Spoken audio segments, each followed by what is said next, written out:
Haleluya. Sahabat Shalom, Bapak Yahweh memberkati saudara sekalian. Saya ajak untuk kita bersama-sama Bapak Ibu Saudara membaca kitab suci kita. Mari kita buka di dalam kitab Difre Hayamim Alef pasal 22 dan kita akan membaca ayat yang ke-19. Difre Hayamim Alef atau Satu Raja-Raja pasal 12 dan kita membaca ayat yang ke-19. Saya akan bacakan untuk saudara. Demikianlah bunyinya. Maka sekarang serahkanlah hatimu dan jiwamu untuk mencari Yahweh Elohimmu, dan bangkitlah dan dirikanlah tempat kudus Yahweh Elohim untuk menempatkan tabut perjanjian Yahweh dan perkakas Elohim yang kudus di rumah yang didirikan dalam nama Yahweh. Sampai di sini pembacaan kitab suci kita. Bapak Ibu Saudara yang terkasih, apa yang kita baca ini adalah bagian dari sebuah kisah di mana Raja Daud pada saat itu akan meninggal dunia. Dan Raja Daud ini memberi pesan kepada para pembesar Israel untuk minta tolong agar supaya para pembesar Israel ini bisa membantu Salomo anaknya, karena Yahweh tidak mengizinkan untuk Daud mendirikan bait suci. Saya sempat merenung, kenapa kok tidak diizinkan? Dalam bacaan kitab suci di sana dikatakan bahwa Daud ini sudah terlalu banyak menumpahkan darah sehingga Tuhan tidak izinkan untuk mendirikan bait suci. Dan apa yang dipesankan oleh pembesar-pembesar ini dilakukan, saudara. Dan Salomo dialah yang mendirikan bait suci. Dan kita tentu tahu bahwa saat bait suci itu didirikan, ada begitu banyak hal yang cukup menarik yang dialami oleh Salomo. Yang pertama adalah kerajaannya itu aman. Selama perjalanan kehidupan Salomo, kerajaannya itu tidak seperti pada masa zaman Daud ayahnya. Selalu berisi dengan masalah-masalah terus. Bahkan dia pun menjadi raja tetapi tidak tenang, saudara. Selalu diteror. Dan yang menteror ini justru bukan orang jauh, tapi orang dekat, yaitu Saul. Kemudian yang kita lihat yang kedua adalah kekayaan Salomo itu sangat luar biasa sekali. Tidak pernah ada zaman keemasan yang terjadi di dalam kitab suci seperti pada kekayaan pada zaman Salomo. Itu yang terjadi, saudara. Dan yang ketiga adalah kejayaannya dalam menaklukkan musuh itu sangat luar biasa.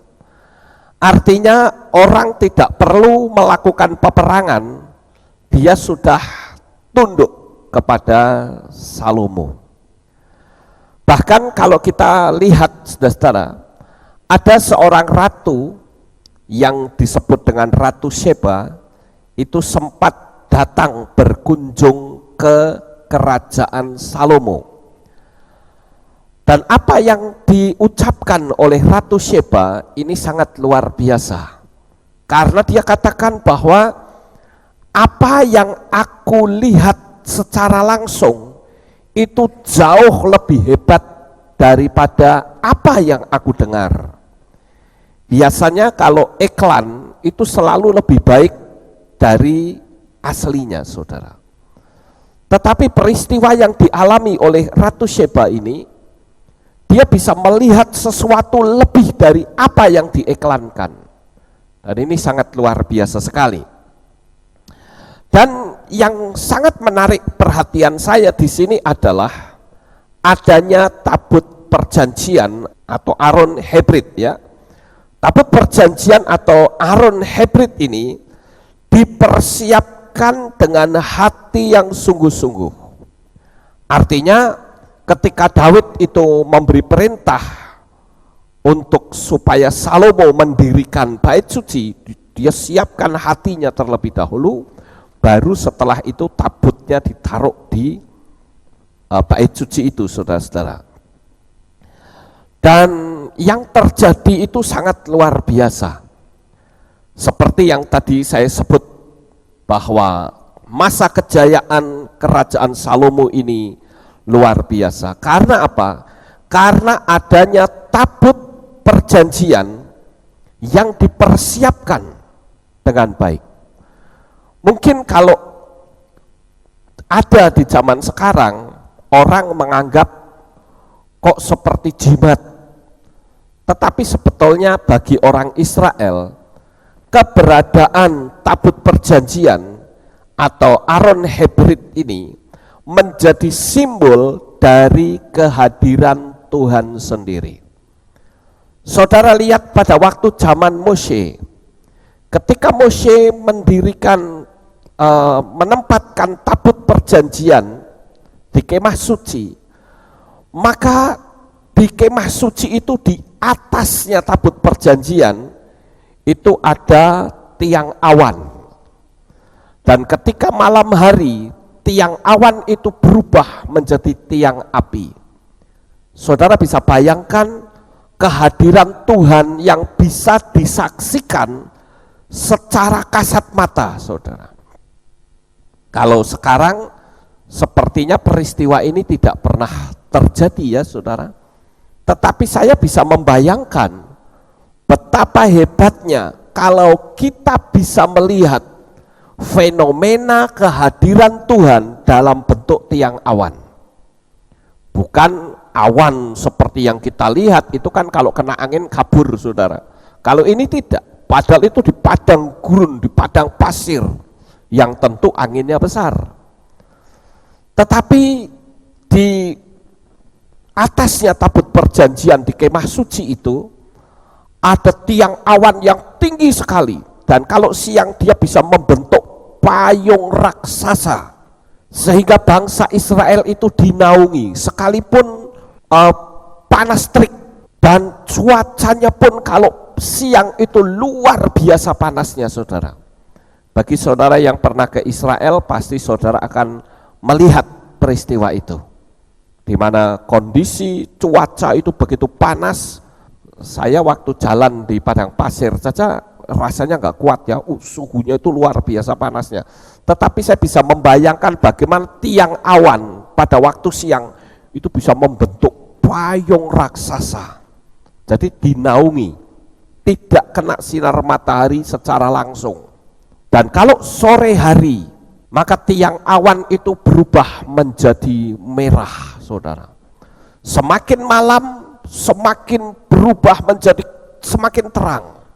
Jadi sekalipun tidak ada listrik pada masa itu, tetapi malam hari mereka bisa terang. Mereka bisa melihat cahaya terang, sekalipun di padang pasir. Bukan cuman itu saja, tetapi malam hari mereka bisa merasakan kehangatan dari tiang api itu, saudara. Karena kalau padang pasir itu kalau malam dinginnya luar biasa. Jadi kehadiran Tuhan yang berada di atas tabut perjanjian ini sangat luar biasa. Jadi tabut perjanjian ini itu menjadi simbol dari kehadiran Tuhan. Tabut perjanjian juga simbol dari kasih Tuhan, karena dengan adanya tabut perjanjian boleh dikatakan semua permasalahan dosa itu dihapus. Karena saudara lihat pada waktu Yom Kippur imam besar itu akan masuk ke ruang Maha Kudus setahun sekali, dan mereka akan memercikkan darah domba atau darah binatang ke atas tabut perjanjian itu. Dan dosa dari bangsa Israel itu dihapus, saudara. Tabut perjanjian yang saya sebut sebagai lambang dari kehadiran Tuhan sendiri itu terbukti. Saudara mungkin masih ingat bagaimana imam-imam bersama dengan pasukan Israel waktu kaki para imam itu melangkahkan melewati sungai Yordan, maka sungai Yordan itu bisa terbelah menjadi dua. Persis seperti Tuhan membelah lautan Kolsom, saudara. Kalau lautan Kolsom itu paling 1 hari saja. Hanya pada waktu bangsa Israel lewat sudah nutup lagi. Dan membuat pasukan Mesir atau tentara-tentara Mesir itu mati. Tetapi kalau saudara membaca di dalam kitab Yosua, ketika tabut perjanjian itu lewat dan sungai Yordan terbelah, maka kitab suci mengatakan sungai itu terbelah sampai masa musim menuai. Artinya tiap hari dia bisa lihat peristiwa sungai Yordan yang terbelah. Jadi ini sangat luar biasa, simbol dari kehadiran Tuhan melalui tabut perjanjian. Kemudian bukti yang kedua yaitu setiap kali bangsa Israel berperang, ketika dia sudah mulai ketatalan, dia taruh saja tabut perjanjian di tengah-tengah peperangan itu, maka musuh-musuh Israel itu kalah. Tetapi ada satu peristiwa kegelapan yang saya katakan. Bagaimana bangsa Israel ketika dia menempatkan tabut perjanjian, justru tabutnya dirampas oleh orang Filistin, saudara. Bangsa Israel kalah. Kenapa bisa sampai seperti itu? Karena bangsa Israel ini berbuat dosa.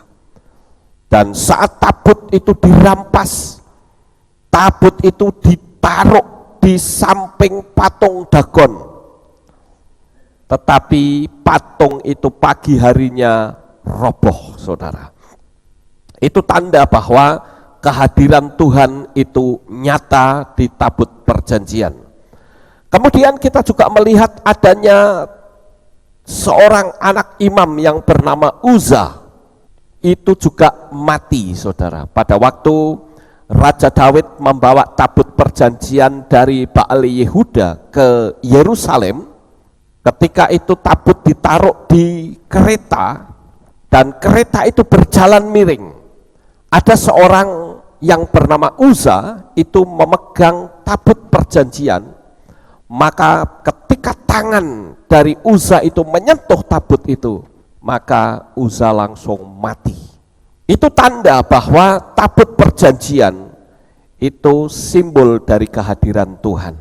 Bukan cuman itu saja, tetapi rumahnya Obed Edom itu diberkati Tuhan luar biasa. Ketika tabut perjanjian dititipkan di rumah Obed Edom, kalau tidak salah sekitar 3 bulan dia berada atau tabut itu berada di rumah Obed Edom. Dan rumah itu diberkati luar biasa. Artinya saudara-saudara, jika saudara menghadirkan Tuhan di dalam kehidupan rumah saudara, maka ada banyak hal yang luar biasa yang akan terjadi dalam kehidupan saudara. Karena dalam kehadiran Tuhan itu ada sesuatu yang luar biasa. Nah, sekarang perlu kita pertanyakan, apakah benar Tuhan itu hadir dalam rumah saudara? Ataukah Tuhan hanya ada pada waktu kita beribadah saja? Padahal kalau kita tahu bahwa Saat Yesua mau kembali ke Shamayim, dia memberitahu kepada murid-muridnya, sehingga kita juga semua tahu. Dia katakan bahwa aku akan kembali kepada Bapa, namun kamu tidak aku tinggalkan sendirian. Aku akan mengirimkan kepadamu seorang penolong yang lain, yang sama seperti aku. Dan itu berbicara tentang Roh Kudus. Roh Kudus dicurahkan dan dia tinggal di dalam diri kita masing-masing. Dan jikalau Roh Kudus tinggal di dalam diri kita, saudara, maka itu sama saja dengan kehadiran Tuhan yang ada di dalam kehidupan kita. Dengan kehadiran Tuhan pasti akan terjadi sesuatu yang spektakuler. Kalau saudara membaca di dalam kitab Shoftim, saudara-saudara, di sana ada satu kisah tentang Simson. Nah, kalau saudara perhatikan, kita sering kali menemukan ayat yang bunyinya begini, lalu berkuasalah roh Yahweh atas diri Simson. Kita sering menemukan kata-kata seperti itu. Dan selanjutnya, kata-kata selanjutnya, pasti yang muncul selalu hal-hal yang luar biasa. Ada 1000 orang Filistin dimusnahkan, ada pintu gerbang yang diangkat, ada singa yang dicapik-capik. Selalu muncul setelah ada kata lalu berkuasalah roh Yahweh atas diri Simson. Saya yakin hal yang sama itu terjadi ketika roh Yahweh itu berkuasa atas diri saudara. Jikalau Tuhan itu tinggal di dalam kehidupan rumah saudara, maka akan ada sesuatu yang spektakuler, sesuatu yang dahsyat yang akan terjadi. Saudara yang terkasih, kalau kita berbicara tentang tabut Tuhan sebagai simbol dari kehadiran Tuhan sendiri, maka kita pasti akan memperhatikan apa sebetulnya yang ada di dalam tabut perjanjian itu. Saudaraku yang terkasih, kalau tabut perjanjian itu dibuka, ternyata di dalamnya terdapat 3 benda.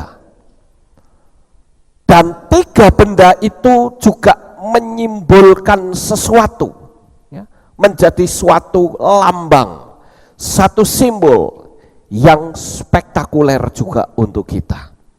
Yang pertama adalah ada 2 loh batu. Tentu loh batu yang ditaruh itu bukan loh batu yang asli, karena yang asli itu sudah dihancurkan oleh Moshe. Itu adalah duplikat. Tetapi di situ, saudara, 2 loh batu itu adalah sebagai simbol dari firman Tuhan. Karena kita tahu bahwa 2 loh batu itu bicara Torah. Sekali lagi, kalau saya katakan Torah, jangan sampai kita berpikir bahwa oh itu kan perjanjian lama. Tidak. Torah itu juga perjanjian baru, saudara. Kenapa? Karena pada waktu Yesua hidup di dunia ini, Yesua ketika dia berbicara firman, itu juga yang dia bicarakan adalah Torah. Artinya Torah itu masih berlaku sampai saat ini. Amin. Torah itu memang 5 kitab Mose. Tetapi kalau Yesua berkhotbah, Yesua tidak berkhotbah tentang Injil Matius, Markus, Lukas, Yohanan. Tidak, saudara. Karena pada masa itu keempat Injil belum ada. Jadi yang ada itu Torah. Cuman memang sangat disayangkan sekali orang-orang Kristen di seluruh muka bumi ini, kebanyakan mereka menolak Torah. Saya bersyukur Tuhan memberikan pemahaman yang sedemikian rupa kepada kita, sehingga kita tidak menolak Torah.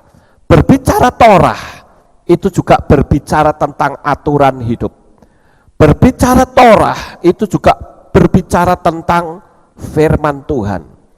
Berbicara Torah itu adalah merupakan pedoman hidup manusia agar hidup manusia itu nyaman.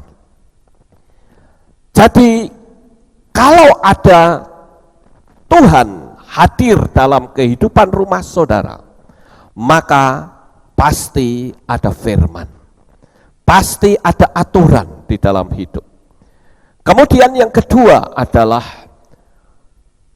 apa yang ada di dalam tabut, yaitu buli-buli emas yang berisi mana. Saudara tahu, mana ini adalah merupakan makanan sehari-hari yang Tuhan kirimkan kepada bangsa Israel pada saat mereka berada di padang gurun. Kitab suci memberitahu kepada kita, tiap-tiap pagi Tuhan mengirimkan mana. Bentuknya itu seperti kue madu, ya, tetapi dia jatuh di mana-mana di sekitar tempat perkemahan bangsa Israel. Dan bangsa Israel tiap hari dia harus mengambil mana itu.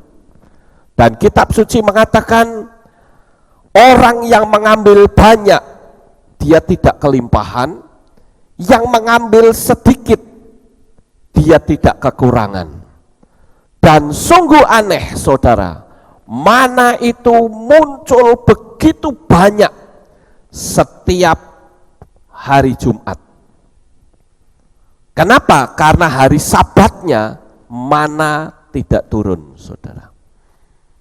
Bangsa Israel disuruh untuk menyimpan mana, tetapi kalau tiap hari dia tidak bisa disimpan. Jadi aneh sekali ya saudara, tiap-tiap hari mana itu tidak bisa disimpan. Sehari cukuplah sehari, tetapi khusus hari Jumat Tuhan curahkan mana begitu banyak. Tujuannya apa? Supaya disimpan, karena hari Sabtunya tidak boleh mengambil mana, karena mana tidak turun. Itu hari perhentian, sangat luar biasa sekali. Nah Bapak Ibu Saudara yang terkasih, mana ini adalah simbol dari kebutuhan hidup manusia. Saudara bisa bayangkan selama 40 tahun bangsa Israel berada di padang gurun, mereka diberi makan oleh Tuhan. Luar biasa. Saya tidak bisa membayangkan kalau mereka harus pergi ke pasar. Pasarnya di mana saudara? Mereka ada di satu padang gurun yang panas terik, yang tidak ada apa-apanya. Tetapi Tuhan itu memberkati mereka. Itu memberikan sebuah gambaran, jikalau Tuhan itu tinggal bersama dengan kita, maka sekalipun kondisi lingkungan kita itu katakanlah sedang mengalami resesi, tetapi hal itu tidak akan terjadi pada diri kita. Orang lain boleh resesi, tapi kita justru resepsi, saudara.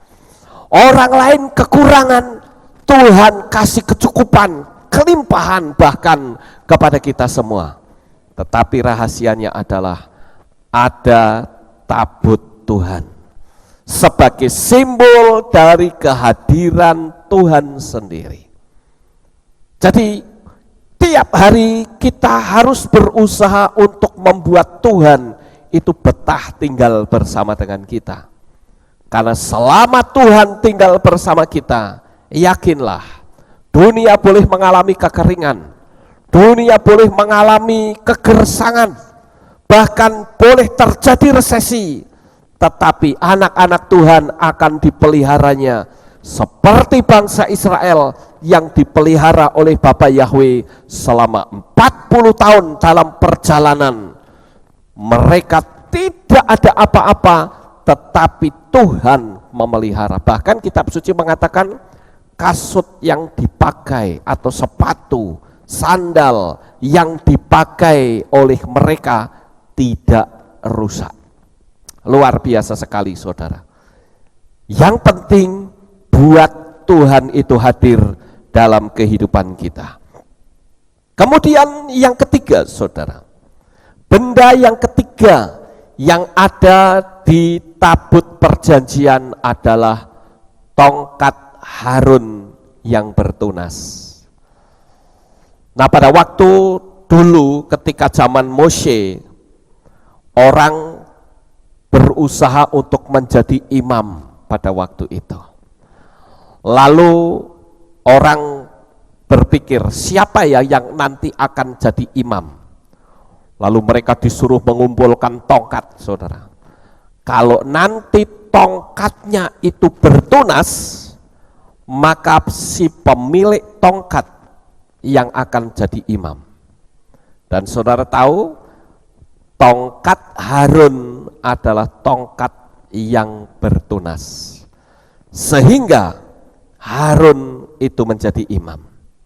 Saudaraku yang terkasih, di dalam perjanjian baru, ya, Tuhan memberitahu kepada kita melalui rasulnya. Dia katakan bahwa kita itu adalah imamat yang rajani. Imam dan raja, ini luar biasa.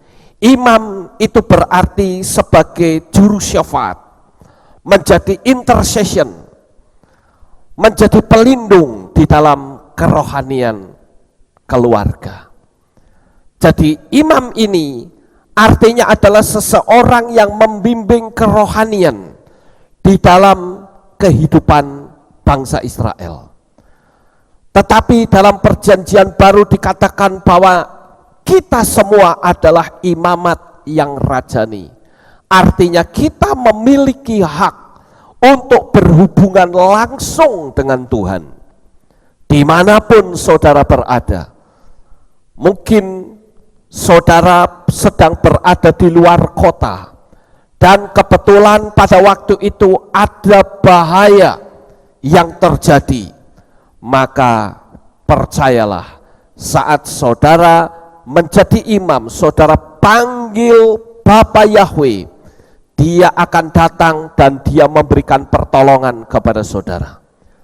Jadi saat saudara berhadapan dengan masalah, saat saudara berhadapan dengan satu tantangan yang berat, ingatlah bahwa engkau adalah imamat yang rajani. Jadi ketika saudara berhadapan dengan tantangan seberat apapun, dan saudara menyadari apa posisi saudara di hadapan Tuhan, maka saudara cukup berdoa, meminta pertolongan. Bapa Yahweh, saya berhadapan dengan masalah yang besar, saya berhadapan dengan tantangan yang tidak bisa saya selesaikan dengan akal pikiran saya. Tolong Tuhan, Engkau bela saya. Saya percaya Tuhan akan datang dan menolong setiap permasalahan hidup saudara. Nah, itu simbol dari tongkat yang bertunas yang ada di dalam tabut perjanjian. Jadi hari ini saudara, kita memiliki sebuah perenungan di mana di situ ada Tuhan, maka di dalamnya otomatis ada tiga hal ini. Ada Torah, ya, ada mana, dan ada tongkat Harun. Tiga inilah simbol dari apa yang tadi saya sudah sampaikan kepada saudara sekalian. Dan saya percaya yang terpenting saat kita menghadirkan Tuhan, maka perjalanan hidup kita akan nyaman di dunia ini. Saudara akan selalu berada dalam perlindungan, kasih Bapa Yahweh yang begitu luar biasa. Sukses besar untuk saudara, Bapa Yahweh memberkati. Haleluya. Kita tunduk kepala dan kita akan berdoa.